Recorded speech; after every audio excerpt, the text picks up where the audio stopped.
My great-grandmother, Hannah McCoy, was a slave.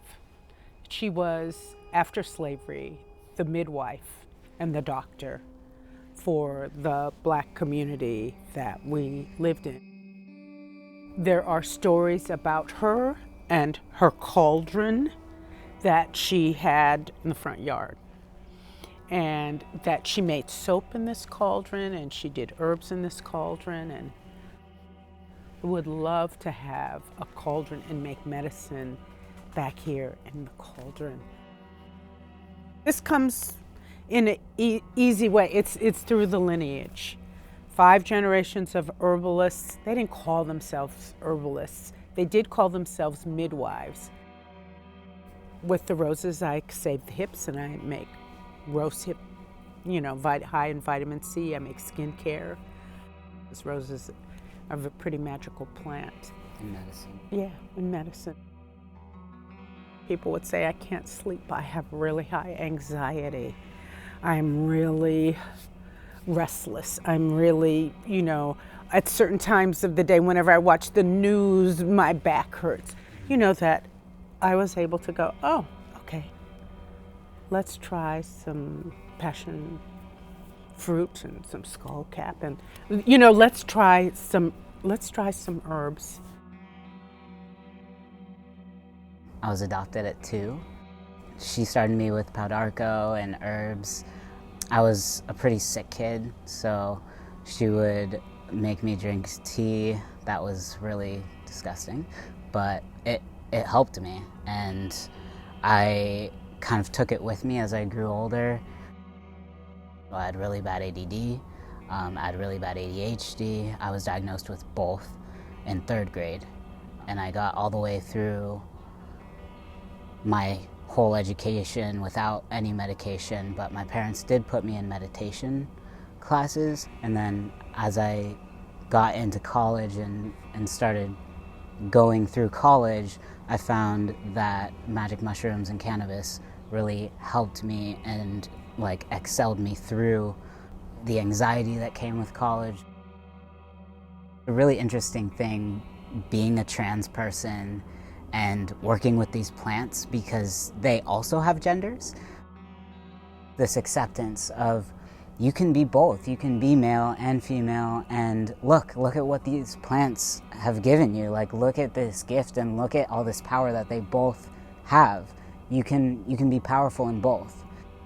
It was just a very profound thing for me, because I've never, I think, been able to accept that, and I wasn't going there looking for that acceptance. I wasn't going there really looking for anything. I had the intention of healing some ancestral wounds, but it wasn't anything related to my gender or my journey being a transgender person. I just give this stuff freely to people because I just like to cultivate it and take it for my own well-being and my own mental health maintenance. It's just part of my routine since I don't take medication, and I do have these different, ADD, ADHD, PTSD, we can go down the whole list.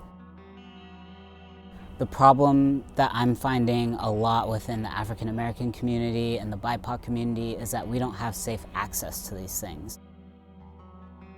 And I think having open access or open sourcing, or just even safe spaces where there's a placard that says this is a mushroom safe space. You can come here and you can have access, or harm reduction spaces are great.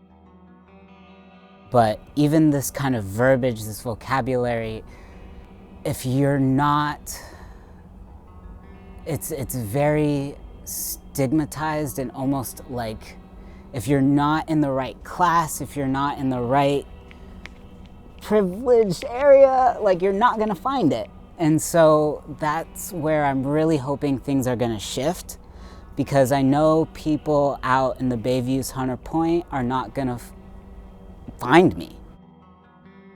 These things aren't gonna be accessible to them. And those are the people who really need it. These are the communities that my mother has worked with. These are the communities that are high prison break communities. These are communities that they have had their children shot down by gun violence. I'm really hoping that when decriminalization or even legalization occurs, it becomes more acceptable. The stigma starts to get removed from these Schedule I, Schedule II drugs or narcotics or psychedelics, because these are sacred plants, these are medicines, these are ancient healing tools. It's like when my mom makes her products, like you are just in this joyous state and you put so much love and energy into these plants or into these medicines that you're making for people. And then you share it with them and they receive this amazing gift. And it's like, it's kept some of my friends from suicide this year. Like just having that one piece of chocolate with a little bit of psilocybin in it was like, it was a game changer. These things can help people that are just suffering. And that's all we wanted to do as a family, was to just start helping people that were suffering and that were in chronic pain and that were on their way out.